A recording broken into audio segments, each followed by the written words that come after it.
and welcome to Pro-Life Primetime News. Today is Friday, October 21st. I'm Theresa Watson. And I'm Leslie Palma. In our top story tonight, we will disclose Biden's prescription for America, and it isn't going to cure our economy. I will share with you New Mexico Governor's cringeworthy dance, which she performed at a pro-abortion rally, and other political news that happened this week. You will want to hear about the troubling new use engaged couples have found for their wedding registries, along with all the current pro-life news. We will meet with Eric Scheidler, Executive Director of Pro-Life Action League, and he will talk about a unique pro-life initiative. Please stay till the end, as you won't want to miss meeting Tricia Lynn Liu and find out how she turned a traumatic life into one of victory for her and her unborn child. Joe Biden delivered a speech to the Democratic faithful this week. He didn't promise to work toward bringing down the cost of gas or address the high price of groceries like milk and meat. He never mentioned the ongoing shortage of infant formula, nor did he vow to crack down on violent crime in our cities. But he did make a promise. He pledged that if America would just elect a Democrat majority House and Senate on November 8th, the first bill that I will send to the Congress will be to codify Roe v. Wade, he said. When Congress passes it, I'll sign it in January, 50 years after Roe was first decided the law of the land. Biden's urge to restore abortion throughout the land might turn out to be a promise he can't keep. A recent New York Times Siena poll found that 44% of Americans see the economy and inflation as their primary concern, with only 5% picking abortion as their top issue. And a Harvard-Harris poll showed that 37% of Americans said the overturning of Roe v. Wade makes them more likely to vote Republican, up from 32% in September. In his speech, Biden read from the June 24th decision that overturned Roe v. Wade, where the majority wrote, "Women are not without electoral or political power." Then, dropping to a conspiratorial whisper he employed several times, he said, "Let me tell you something. The court and extreme Republicans who have spent decades trying to overturn Roe are about to find out. Or maybe not." The Times poll found independent women went from favoring Democrats by a 14% margin in September to preferring Republicans by 18 points in October. Isn't it odd that with all the things wrong with our country, crime, inflation, and shortages, that our president's number one priority is restoring abortion throughout the nation, Priests for Life Executive Director Janet Morana said in a tweet. Marjorie Dannenfelser, president of Susan B. Anthony Pro-Life America, said, "Doubling down on an extreme agenda of abortion on demand until birth won't stop Democrats from losing Congress." When Biden speaks of codifying Roe, what he really means is that he wants to pass the Women's Health Protection Act, which the House has passed twice but has failed to gain traction in the Senate. Pro-lifers referred to the bill as the All Abortion All the Time Act, but let's hear how the Wall Street Journal described it in an editorial this week. Mr. Biden didn't stipulate what the law he'd support would look like, but it's a fair surmise that it would be close to what House Democrats passed and Senate Democrats tried to pass this year. That bill is more permissive than the Roe v. Wade regime the Supreme Court struck down in late June. The Democratic bill allows abortion on demand through what it calls fetal viability, or about 23 weeks. After that, an abortion would still be legal if there is a risk to the mother's health, which isn't defined. In practice, this would be interpreted to include mental health or emotional issues and would contradict state laws that define it as physical health. The Senate version was too much even for pro-choice Republicans Susan Collins and Lisa Murkowski, who opposed it. The editorial also said Biden is imposing the abortion values of New York and California on Louisiana and Pennsylvania. During his speech, Biden asked people to remember where they were and how they felt on that June day when they heard Roe was overturned. Here's a look at what Priests for Life was and how we felt that day. We got Dobbs. We got Dobbs. We got Dobbs. Are you sure? We got Dobbs. Yes, right here. Dobbs v. Jackson. We got Dobbs. Dobbs. We got Dobbs. It just got handed down. Dobbs. Oh my goodness. All right. Okay, let's read. Held. The Constitution does not confer a right to abortion. Yes! Oh my gosh! Roe and Casey are overruled. Roe is overturned. The authority to regulate abortion. Oh my God! Yes. Oh, praise you, Jesus! The authority to regulate abortion is returned to the people. Oh my God! The people and their elected representatives. Republican Herschel Walker's supporters had reason to celebrate on Friday after his only debate with U.S. Senator Raphael Warnock. If this showdown was a make-or-break moment for Walker, as some analysts predicted it would be, he didn't back down. Walker entered the debate facing enormous pressure to quell concerns that he was unfit for office, fueled by damaging reports about Walker's history. "This race isn't about me," Walker said. "It's about what Raphael Warnock and Joe Biden have done to you and your family." While Friday's debate performance didn't erase Walker's vulnerabilities, it may quiet some GOP fears that the party's most reliable voters were on the verge of abandoning him. Joe Biden's three-state swing out west captured the White House's midterm strategy for a president who remains broadly unpopular. This is to promote his administration's accomplishments and appear where he can rally the party faithful, all while continuing to rake in campaign cash. Biden traveled to Oregon, California, and Colorado, and notably stayed away from Nevada and Arizona, states where his presence could hurt incumbent Democrat senators in tough races. President Biden knows where he's wanted and where he's not wanted, a top Democratic official who works closely with the White House told CNN. This isn't his first midterm campaign. Throughout the trip, Biden had to compete for the spotlight and contend with a troubling new inflation report and rising gas prices. Democrats are trying to retain power in the face of widespread economic uncertainty and the traditional midterm headwinds against the party in power. Republicans, aiming to regain the House and Senate, think they can capitalize on gas prices, inflation, and the economy. New Mexico Governor Michelle Lujan Grisham performed a cringe-worthy dance on Saturday at a pro-abortion rally celebrating her record of supporting abortion on demand. Elisa Martinez, founder of the New Mexico Alliance for Life, shared a video clip on Twitter that shows the Democrat governor and other abortion activists dancing at the outdoor event in Las Cruces. Martinez wrote, "What did I just watch? Oh, New Mexico's governor, hopping around about killing innocent babies up to birth." According to the Las Cruces Sun News, Grisham, who is up for re-election, was joined by two leading abortion activists, Planned Parenthood CEO Alexis McGill Johnson and NARAL Pro-Choice America President Minnie Timarahu. Both appear to be dancing on stage with the governor, along with Gabe Vasquez, a pro-abortion Democrat candidate for the U.S. House. Here is the clip.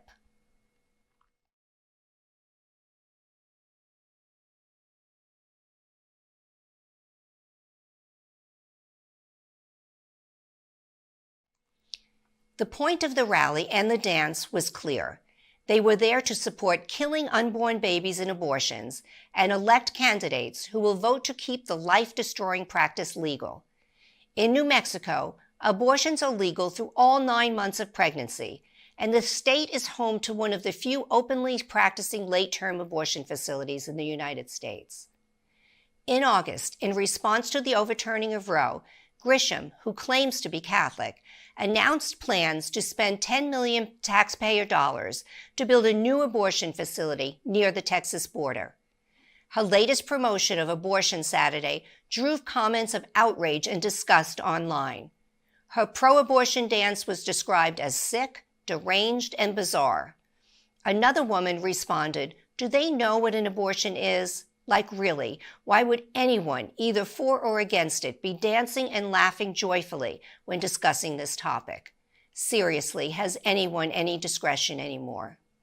Sandoval County Commissioner Jay Block wrote on Twitter, "The governor celebrating and dancing at an abortion rally. Anyone ever see a governor celebrate killing babies up to birth?"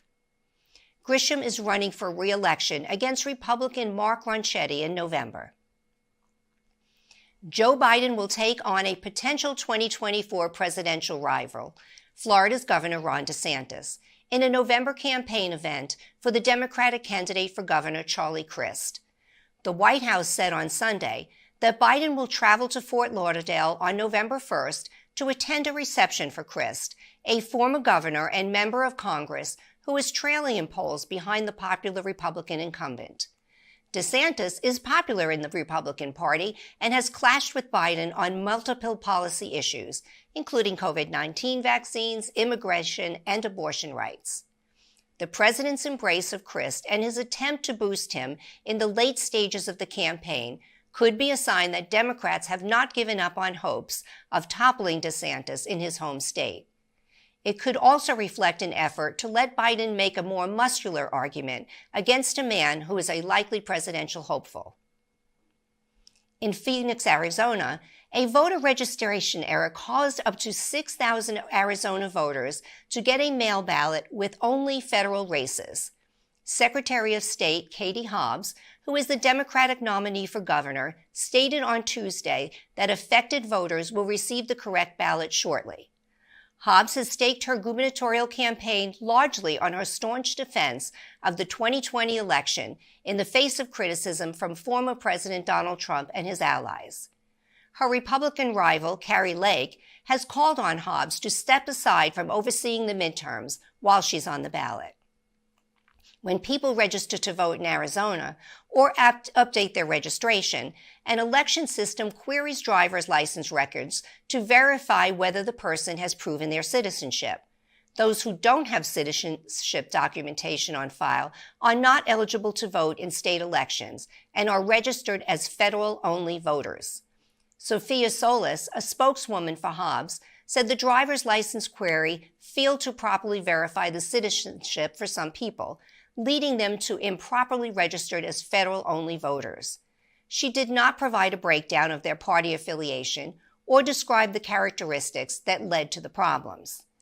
Federal-only voters have been a subject of political wrangling since the U.S. Supreme Court ruled in 2013 that Arizona cannot require documentary proof of citizenship for people to vote in national elections. The state responded by creating two classes of voters, those who can vote in all races and those who can vote only in federal elections. Hobbs said in her statement that the database problem has been corrected. Well, we certainly hope so. Representative Eric Swalwell, Democrat from California, was slammed on social media after releasing a shocking campaign commercial that portrays a woman being arrested in front of her family for having an abortion. Here is the despicable ad.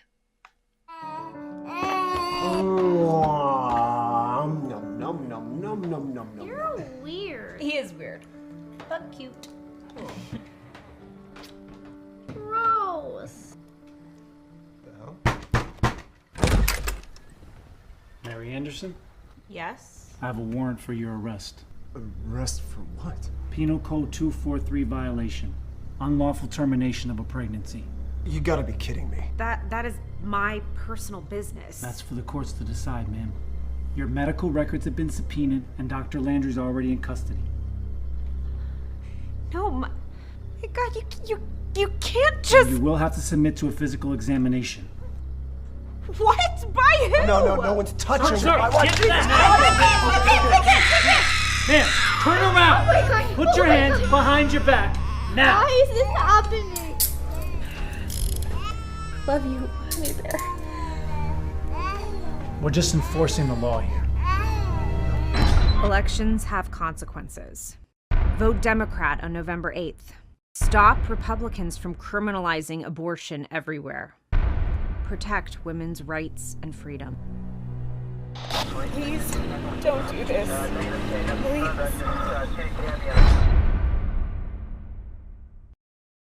This messaging that Republicans want to lock up women who have abortions was not well received by conservatives on Twitter. Conservative radio talk show host Larry O'Connor said, "The only takeaway I get from this is Eric Swalwell has an incredibly insulting, despicable, hateful view of law enforcement." O'Connor added that Eric Swalwell is a garbage human being. Ben Q, an editor at El American, a bilingual conservative media platform, stated, "I don't think there is a single Republican candidate running for a national office that has suggested arresting women or having abortions." Oh well, never let the truth get in the way of a good story. As mentioned previously, Democrats have tried to make the Supreme Court's June decision overturning Roe v. Wade a central issue in the November 8th elections. But most of the public doesn't seem to be playing along. And that's political news in a nutshell. The South Carolina Senate has again rejected a House proposal to ban nearly all abortions in the state, but a conference committee was formed to try to work out a compromise between the two chambers. In the meantime, the state Supreme Court on Wednesday heard from attorneys from the state and Planned Parenthood in a suit brought by the abortion seller against the heartbeat law that protects babies from abortion at about 6 weeks. A federal judge blocked the law a day after it was enacted in 2021, but it was reactivated after Roe v. Wade was overturned in June. That led abortion profiteers in the state to look to the South Carolina Constitution for relief. The Supreme Court once again blocked the heartbeat law until the case is decided. Opponents of a pro-life ballot amendment to be voted on in Kentucky have raised $3 million from deep-pocket abortion supporters, while the group supporting the amendment, Yes for Life, has raised just $595,000. Constitutional Amendment 2 would add one sentence to the Kentucky Constitution. To protect human life, nothing in this Constitution shall be construed to secure or protect a right to abortion or require the funding of abortion. A similar amendment in Kansas was voted down in a landslide in August, with opponents outspending pro-life supporters by a large margin. Abortion is currently banned in Kentucky, except for medical emergencies, under a trigger law that went into effect after Roe was overturned. A state judge in North Dakota has been given until October 31st to decide whether his temporary block of an abortion ban was the correct course of action. A trigger law that went into effect after Roe was overturned was blocked by Judge Bruce Romanek, who has now been ordered by the state Supreme Court to reconsider his own ruling. He was originally ordered to come to a decision this past Monday, but was given extra time because he has COVID. The state's lone abortion business, Red River Women's Clinic, is arguing in a lawsuit that the North Dakota Constitution allows abortion. The suit is continuing even though the business has set up shop across the river in Minnesota, where abortion remains legal. Across the Atlantic, a town council in southern England has made it illegal to make the sign of the cross or pray outside an abortion business. Inside a designated safe zone surrounding the abortion mill, anyone caught praying, reciting scripture, or sprinkling holy water is now subject to a fine. At the University of Notre Dame in Indiana, an independent student newspaper reported that a professor was willing to help students of the Catholic school to access abortion while it was briefly illegal in the state. Professor Tamara Kay in Notre Dame's Keough School of Public Affairs offered to assist students in obtaining abortion pills, according to the Irish Rover. Through social media posts and a sign on her door, Kay has advertised that she will provide a safe space to help students find information on all healthcare issues and access, confidentially with care and compassion. Kay told the newspaper she was acting in her capacity as a private citizen and that the school had given her permission. Notre Dame has not issued a statement on the matter. The New York Times has identified a troubling new trend: engaged couples using their wedding registries to raise money for abortion funds. The wedding planning site Zola has reported that 853 couples used their registries to solicit donations for abortion, compared to 201 last year.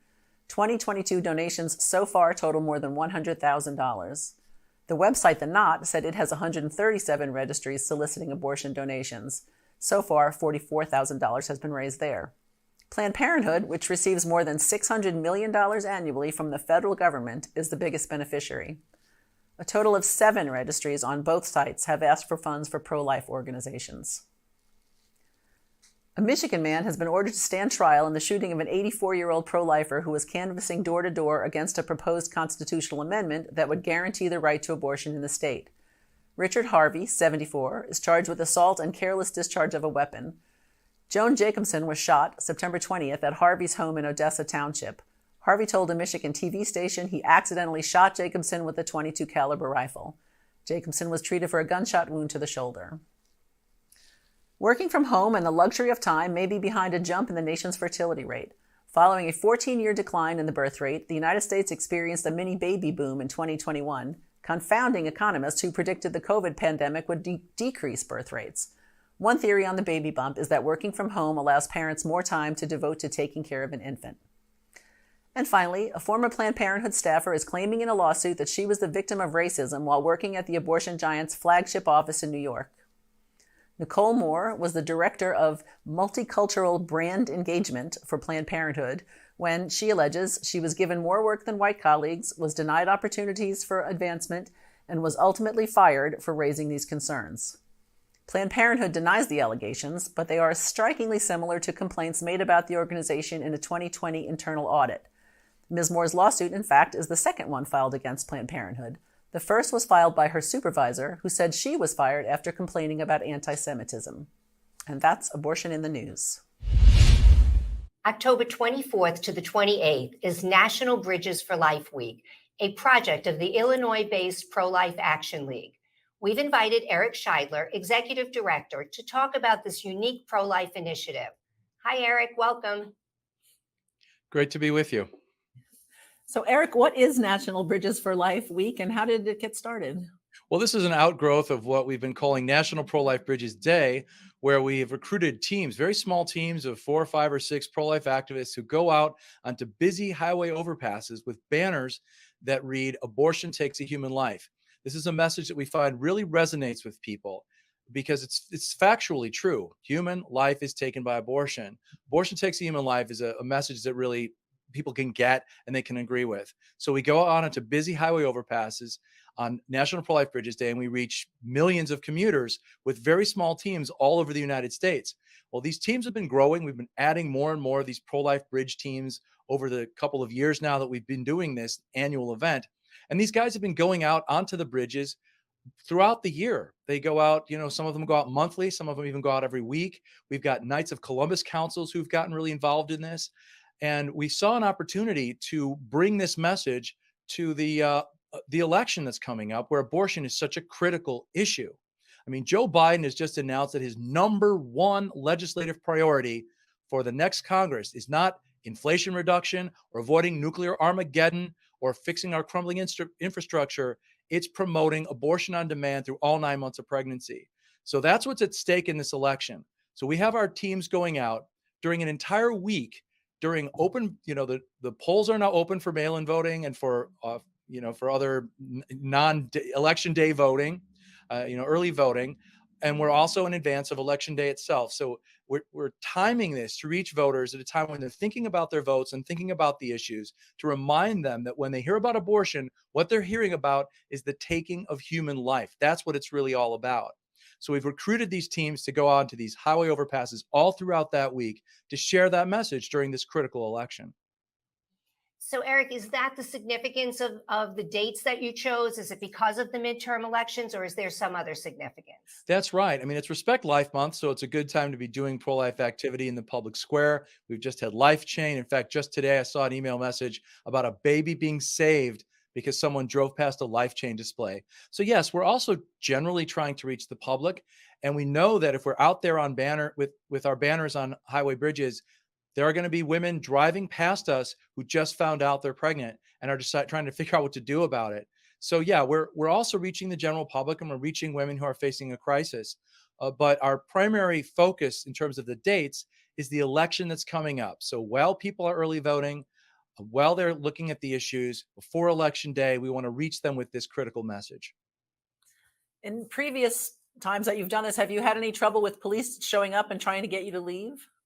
Every once in a while, some zealous state trooper will come along and say, you can't be up on this bridge. But we arm all of our teams with a legal memo from the Thomas More Society, based here in Chicago. This is a law firm that defends our civil rights as pro-life activists. It was founded to defend my dad and to appeal his loss in the Now v. Scheidler case that found him guilty of racketeering for trying to stop abortion. He ultimately was vindicated in the Supreme Court in a unanimous ruling, and the Thomas More Society has gone on since then to become the #1 champion for the civil rights of pro-life activists. We have a legal memo signed by Tom Brecka, the lead attorney at Thomas More Society, that establishes that this is a constitutionally protected form of free speech, that a highway overpass, provided that there's safety for the people who are out there, which there is, we pick these bridges very carefully, is a place where it's a public forum where we're allowed to share our messages.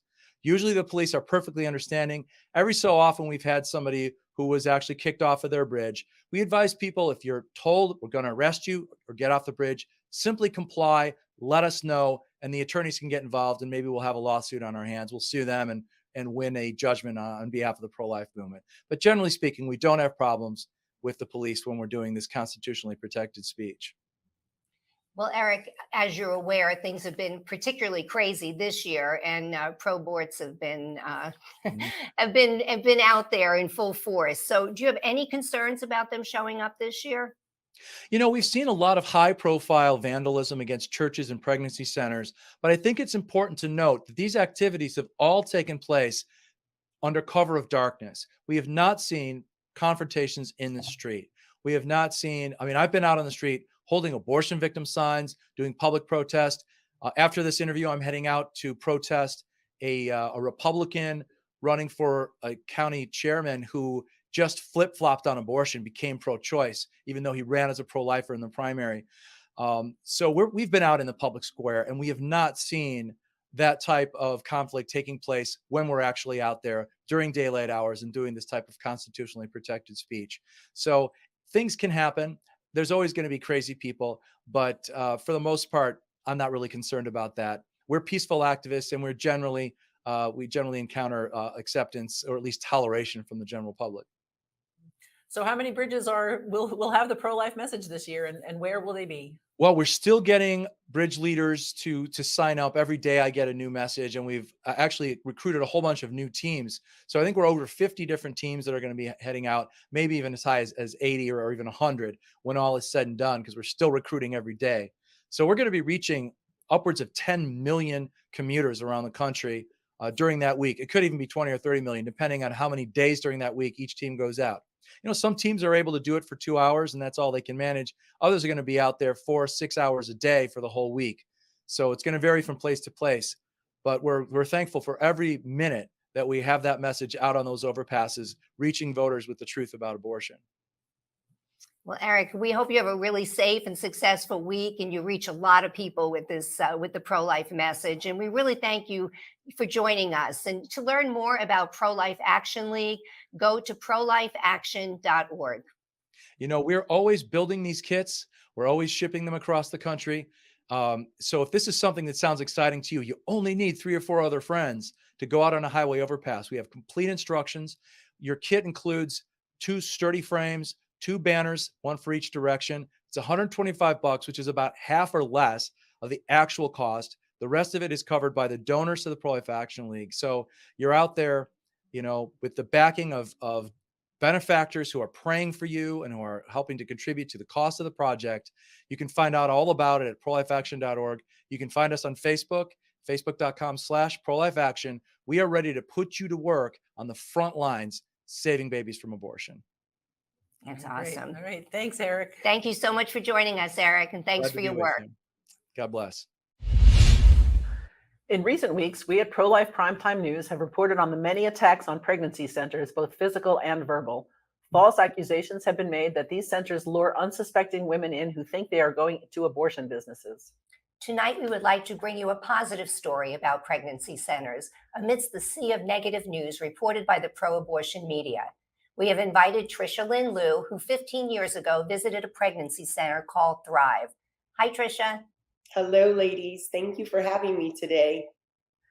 Trisha, please tell us about the situation that first brought you to Thrive. Sure. 15 years ago, I was in a very dark season of my life, lost in drug and alcohol addiction, and ultimately ended up, there's a woman in the Bible named Rahab, and the line of work that she was in, we all know, likely all know her story, Rahab the prostitute. And that's where I found myself. After living a promiscuous life, at 16, entering into a relationship with a man I surely thought I would marry, leaving that and then experiencing rape, more promiscuity, more addiction, harder drugs, more alcohol, more partying, and the vicious cycle I entered into, which then produced more abuse and ultimately led me into sex work. And in one of those encounters, I became pregnant. It was a challenging situation in that I knew that the man was going to take what he wanted from me. So it was a rape and prostitution situation where he threw the money down. And then I submitted. So it was in that encounter that I became pregnant. And of course, lots of challenges facing me. I'm addicted to drugs and alcohol. I have isolated myself from my family to keep that life hidden from them. Lots of voices around me encouraged abortion, that I wouldn't have to escape that life. And of course, it would have been a politically correct, so to speak, choice had I gone in that direction. But amidst all of the chaos, amidst all of the confusion, and in that vicious cycle, there was a still small voice that whispered, keep this baby and you'll be blessed. I'll change your life. And so I knew that I needed to take that step and make a brave decision and keep that baby. And so I attempted to quit that lifestyle on my own, and I relapsed. After I relapsed, I did not want those toxic decisions to affect my baby. So I knew I needed help, and I Googled pregnancy help centers, and that's when God led me to Thrive. Wow. Wow, that's an amazing and emotional story, Tricia. So thank you for being so honest with us. But when you did walk through the doors of Thrive, how did you feel that day? I would never forget that moment of walking through those doors when hope greeted me. The ambiance, I like to say, screamed, yet gently whispered, Tricia, you can do this. I walked in there, and it was like all of that weight, that heaviness, the darkness just kind of fell off, and I entered into a space of encouragement, of love, and as I said, that hope, and this space that said, you can do this, and we're here to help you. There was no judgment. It was like all of those things, all of the fear, all of the trepidation, all of the worries just melted away. Well, Tricia, tell us about the services you received at Thrive.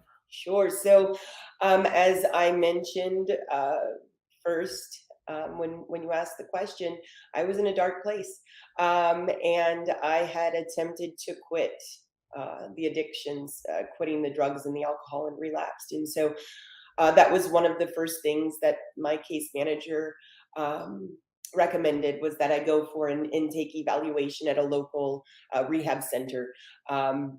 So I did, and entered into an intense outpatient program for about 2 years. So they met me where I was. They did not judge me. And they empowered me as a woman first. I was a mess. I did not communicate well. I didn't have confidence. I didn't have an identity. All of those things that defined me were not positive. And so they met that inner me, and pulled that inner me out. So I went through intense counseling there as well for the sexual abuse, so that I could be that woman, that mom that my baby needed. So those were some of the things that really helped me to get to that place where I could be an empowered woman and parent. And then, of course, they helped with the very tangible items like diapers and wipes and a car seat, gas cards. There were times when I needed money to help with bills, so they did that. Diaper bags and clothes. And also in the beginning, when I needed help with in getting insurance, and getting into the correct prenatal care and classes and things like that, they helped with that. They have a wonderful program called Parent University that I entered into, where going to the classes, you earn the baby bucks and get to go to their shop and choose things for the baby, which was wonderful. So going through that program, actually it's called the A2A program, which you maybe have talked about on your program, because it's very popular in the pregnancy resource center movement.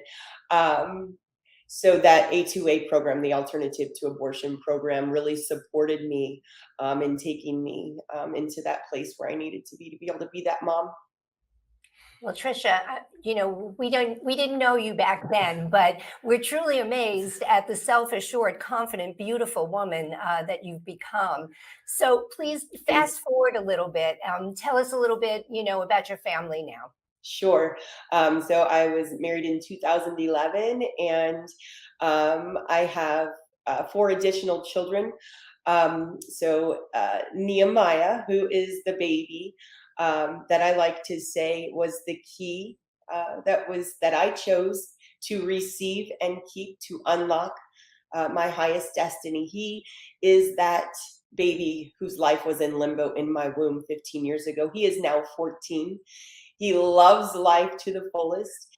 He's an athlete. He's an artist. He actually writes Christian rap music, and he testifies of the goodness of God. And Thrive has given him incredible opportunities to be able to share that gift, to record and produce a song that has been an incredible anthem for the work of Thrive. And so we're grateful for that. So I have a bustling house, and I also have, I like to say, I'm a mother of 11. I have 6 heavenly babies that I lost to miscarriage. Actually, in the Thrive community, we like to say early carriage, because we know that I will be reunited with those babies someday. So a mother of 11 now. Wow. Well, Trisha, we can't thank you enough for taking the time to share your amazing story of hope for those who find themselves in a similar situation. Thanks so much. Well, for more information on Thrive, please visit thrivestlouis.org. And to find a pregnancy center in your area, please visit pregnancycenters.org. Before we close, we would like to share with you a beautiful video recorded by one of our staff members, Anthony Vasone. You may remember Anthony as one of our substitute co-anchors. On October 15th at 1:22 a.m., this Falcon 9 rocket was successfully launched from Cape Canaveral, Florida. The purpose of this mission was to replace 2 high-powered direct-to-home communication satellites.